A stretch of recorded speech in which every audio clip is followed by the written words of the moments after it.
Without a vision, the people perish.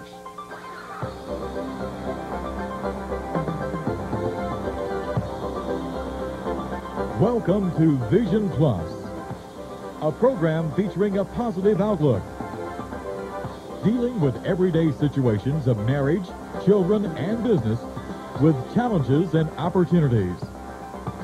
Believing Philippians 4:13. You and I can do all things through Christ who gives us strength. Teacher, author,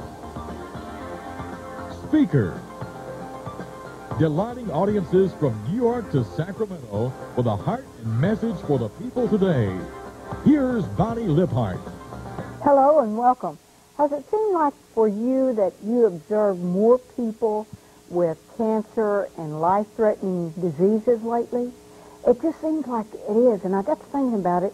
One of the reasons is because we're all living a lot longer, praise the Lord.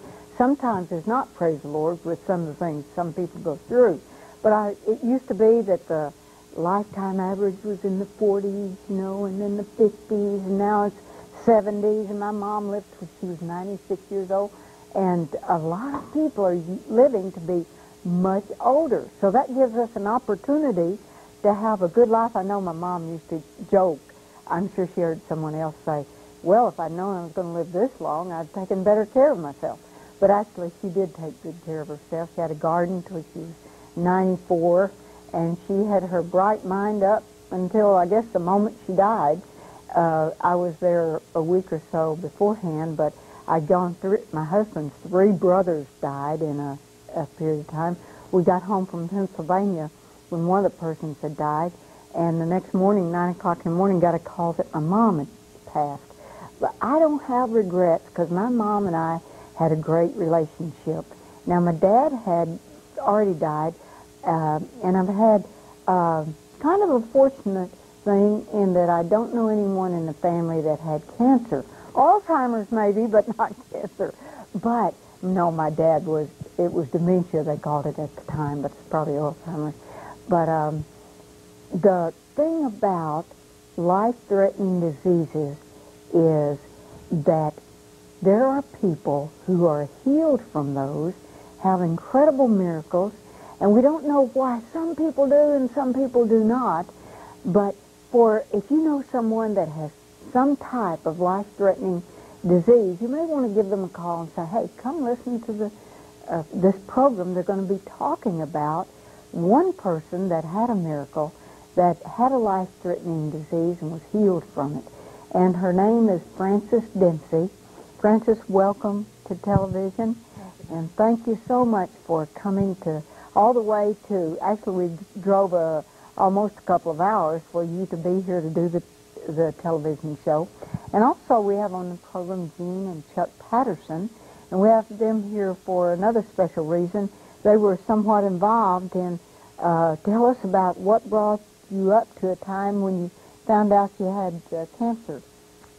Well, about mid-2000, I began to have some discomfort, and I really didn't give it a lot of thought that it could be anything like that.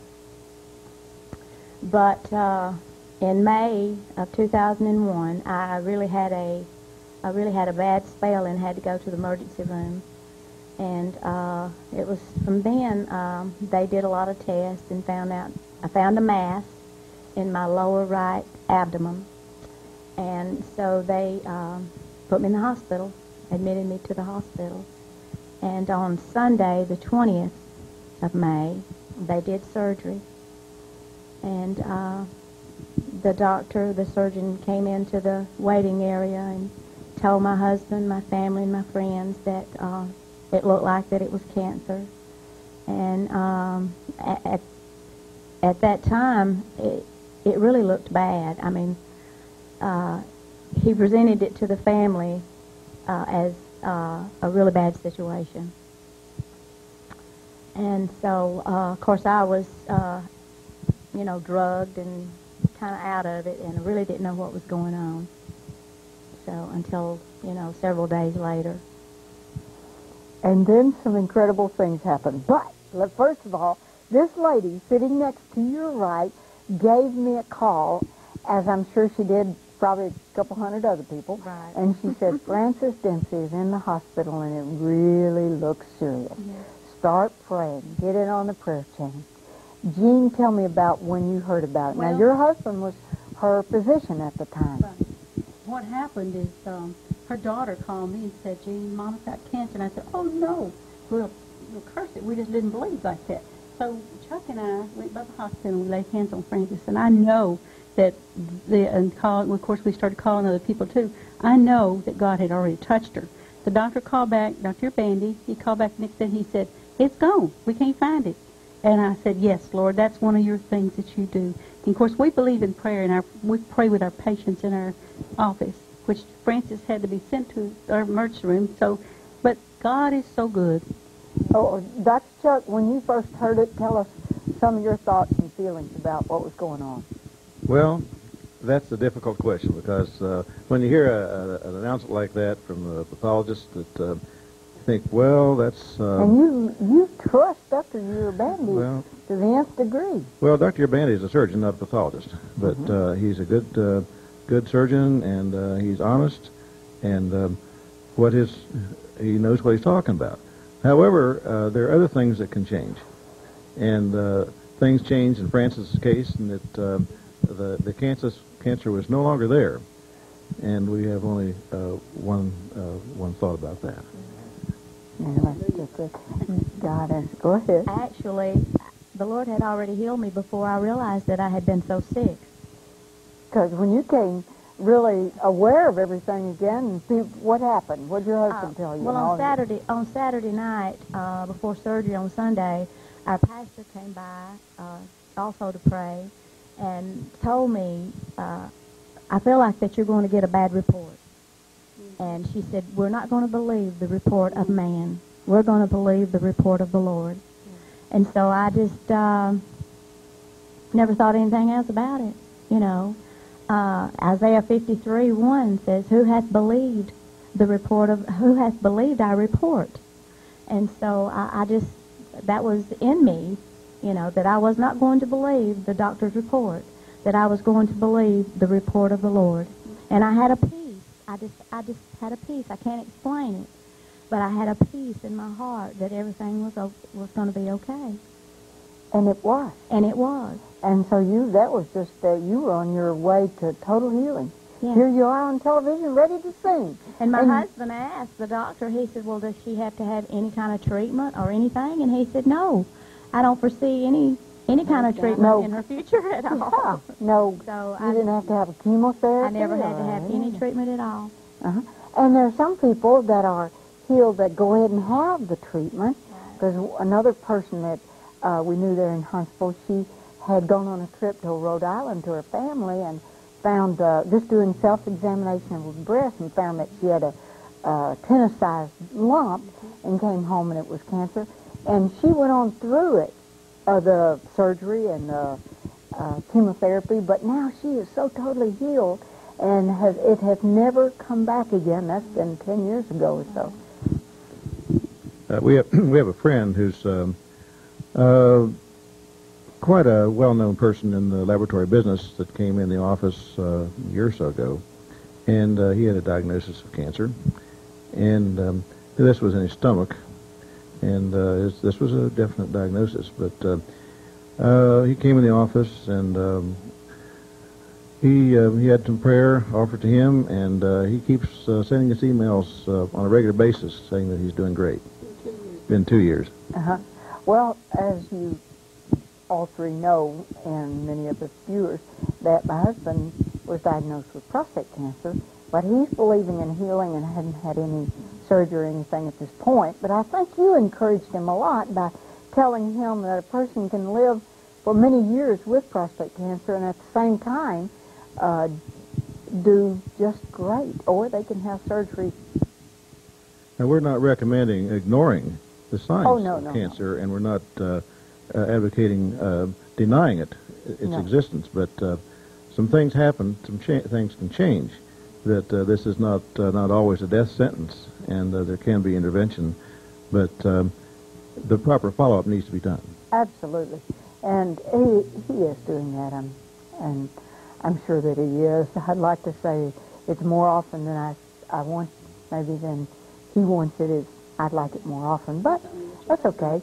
Now, we want to hear you sing, and what are you going to sing for us? Is anything too hard for God? All right, so we're going to get to hear Frances Dempsey sing, Is Anything Too Hard for God?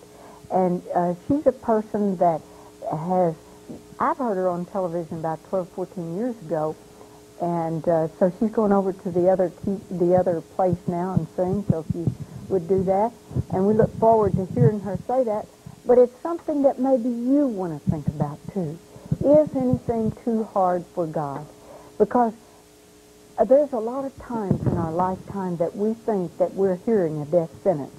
And I know in our case, we had started building a house, even as mature senior citizens, because my husband, even though he works full-time, he had thought about, well, maybe I'll just build houses for a few houses a year. So we had started that before he ever heard about the cancer. So now he says he's going to finish the house before he goes back for, if he needs to have surgery at that time. But sometimes you don't have to have surgery, sometimes you do. But whatever you do, I always believe that God put physicians on this earth to follow their advice. And we would always follow Dr. Patterson's advice. Whatever he would say for us to do, that's what we want to do. And is anything too hard for God? Let's find out. From Frances Dempsey, Is Anything Too Hard for God? And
is anything too hard for God?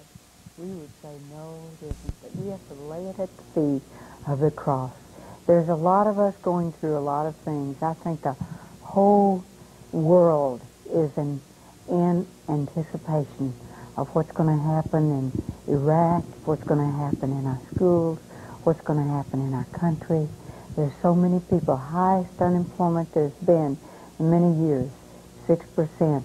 And there's so many challenges that we have family, whether it's blended families, whether it's just, so many of us have children that we're just so concerned about. In the public schools since 1962, when they took prayer out of the public schools. And many of us, just like Michael and Kimberly Lee, their children are homeschooled. And the homeschooling group is growing by leaps and bounds every year. And there's many states, I know Tennessee already has it, where you can choose the school that you want to go to. And you may have an opportunity to homeschool your children or to do some things that you think you need to do in order to have your family to be what God would want them to be. If you've gone through some real tragedies or traumatic things, whether it's cancer or any other life-threatening or a blended family or just a challenge, financial, emotional, physical, spiritual, then God has an answer for you. You know, he says in Psalms 84:11 that the Lord, our Lord, is your sun and shield. He will give grace and glory. No good thing will be withheld from him who walks uprightly, him and her who walk uprightly. We can say that in another way. The Lord is our sun. He lights our way. Shield. He protects us from everything. When we put on the whole armor of God, you know, he doesn't say anything about our rear because he has his angels. He himself protects our rear because he talks about the helmet of salvation, the girt about our loin with truth, our feet are shod with the gospel of peace, and we have the shield of faith, the sword of the Spirit, which is the Word of God. And all of that protection, we don't have to worry about the rear because he protects that. We need to be like Paul and not look to the past, but go forth to the future. And you know what? We, like Paul, many times do what we don't want to do, don't do what we should do. I just love it when I can read about the great man, the Apostle Paul. Though he was a man that stood there as when he was named Saul and held the coat of Stephen, man that was God's loved man, a great man of God, Stephen. And he held his coat, Paul did, while Stephen was being stoned to death. And later, when God met Paul on the road of Emmaus, and he said, I hope I have that right road. If not, Gene will correct me, or Paul, Chuck, or one of them.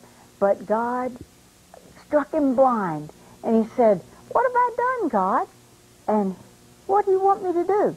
And he said that you are against Jesus Christ. You are against my son. And so Paul was blinded for 3 days. Then he went away for 14 years while he was studying. God was dealing with him, and you read about all the things in Revelation and so many of the other books about what he went through. So we don't have to be struck down to be blinded by what God can do in our life, but we need to place all of those things, the financial, the physical, the spiritual, the emotional, at the feet of Christ. And here is three people that have done that, Gene and Chuck Patterson. Some of you were able to hear a program they did in the past about blended families. But they're here now. Welcome back again, Chuck and Gene Patterson and Francis Dempsey. Chuck, you're a medical doctor. You've seen things that happen like what has happened to Francis that is unexplainable as a medical doctor. But we see that there can be healing. It takes the doctors in this world to bring healing to us because they know how to diagnose some of the things that happen to us and give us medicine. And I know sometimes the medicine it can be given to us wrong, and that happened to me one time. And you even came to our home, you and Jean did, and came to my bedroom because I was getting worse and worse. But it had happened that the pharmacist or one of his assistants had given us the wrong medicine. You were able to see, that's not what I prescribed for you. And that happens sometimes. Yeah, no, none of us are human. I mean, we're all human. Yeah. We all make Yeah. mistakes. But, We haven't started walking on water right. yet, I have haven't we? learned how to do that yet. But I think there's a lot to be said that more and more physicians are recognizing the fact there's more than just medicine out there, that we, in our office, do a lot of listening. There's some people do a lot of talking, but we tend to listen to the patient in our office. And I think most of the time, if you listen carefully enough, the patient will tell you what's wrong with them. And then it's up to us to try to send them down the right direction. But more and more physicians, I think, are realizing the fact that there's more to healing than just prescribing a pill and doing some surgery. We try to take the whole situation into account and try to find out where the patient's coming from, what he's been through, and try to find out what the circumstances are that led to his problem. And then, like I say, we do offer prayer in our office, and our patients are our friends. They're not numbers that come in the door. Gene, would you like to add to that? Well, I do want to ask also that you said you pray for your patient, your prayers available if you kind of are led by the Spirit. Oh no, but if somebody desires it, it's available. And sometimes they'll even ask you to pray for them. But you work as a team there. You got a great group of people that work. Joe and Karen and all the people that work with you are just incredible people. Too. And you do some other things like the laser surgery for the veins for the. We've done some of the leg vein, spider veins, and red spots. But right now, it's we have less time to do that than other things in the office. Now, and you have all ages that come in there. You're not just a pediatrician. You're not just for adults, but you have all ages. How do you know what questions to ask adults? Then I want to ask you, how do you know what questions do you ask teenagers?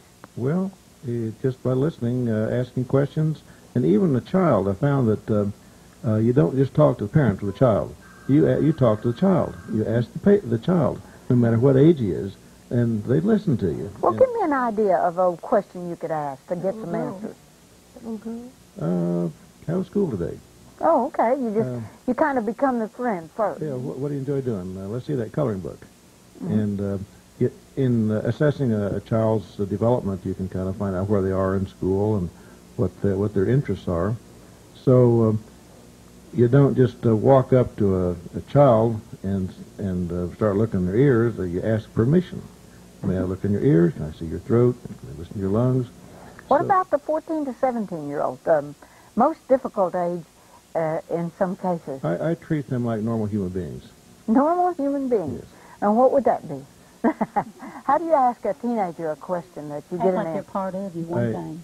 Yes, just the same way I'm talking to you. I say, what's the problem? And they'll start talking to you? They usually start talking. Well, they're expected, you shut up, and so what are they going to do? First person that talks is loses, I guess. You just listen.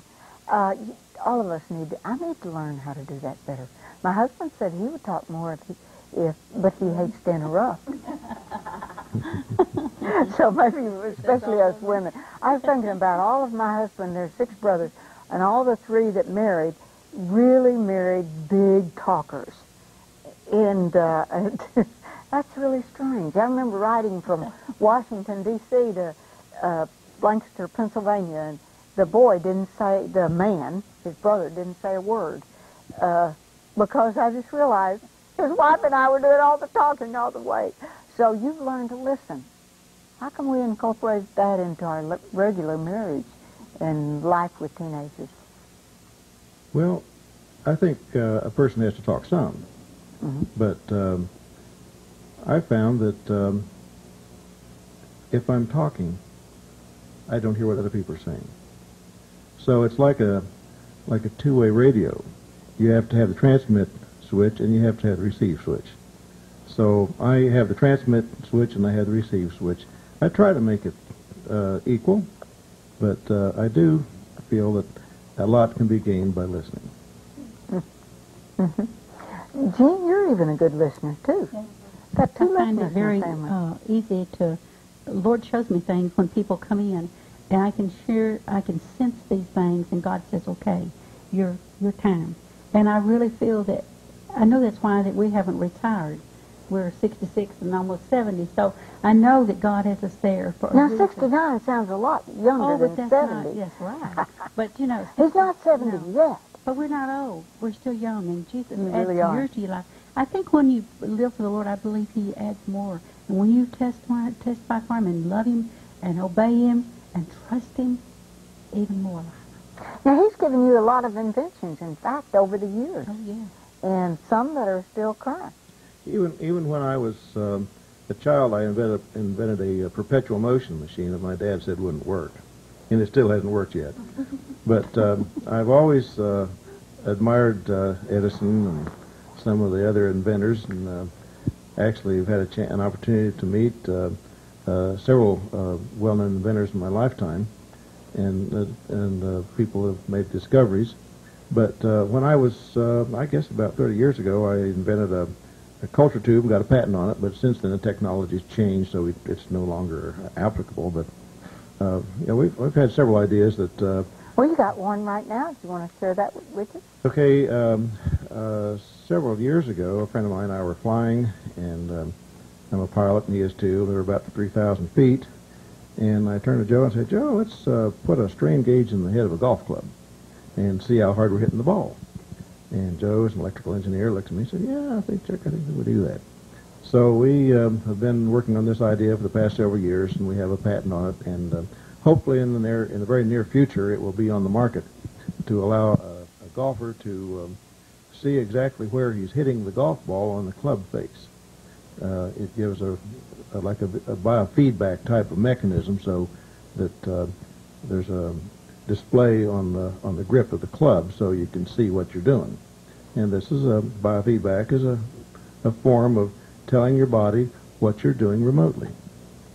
And so, and then we can all become, there you go. Well, actually, this will not put the golf pros out of business. It will only enhance their teaching. Yeah, okay. And in fact, it could be something that could something like that sell on QVC or one of those. It could be. We're working on a way to promote this. And by the way, it's called Trophy Shot. I don't mind telling the name. Okay, now we know. And you're not afraid to tell us because it is something that's... Well, now I wanted to hear you guys sing again, so we are going to have an opportunity in a future program to hear them singing some another song. Maybe together we'll just hear all of that. But I want to thank Francis Dempsey and Dr. Charles Patterson and his wife Jean Patterson, and for coming to share not only the music with us, but their testimony, and say that they do other things in addition to being Christians. They have also inventions and work together in a blended family, and just a delight to have them here. And they live at the moment, one of their places is in Huntsville, Alabama, and they also have what they call a cabin, sleeps 12 or so in Gatlinburg, and I think something down in Florida. So they're just a fun people to be around.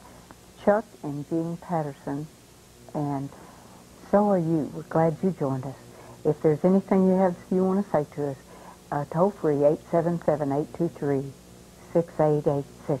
I'm Bonnie Libhart. Bless your heart for watching.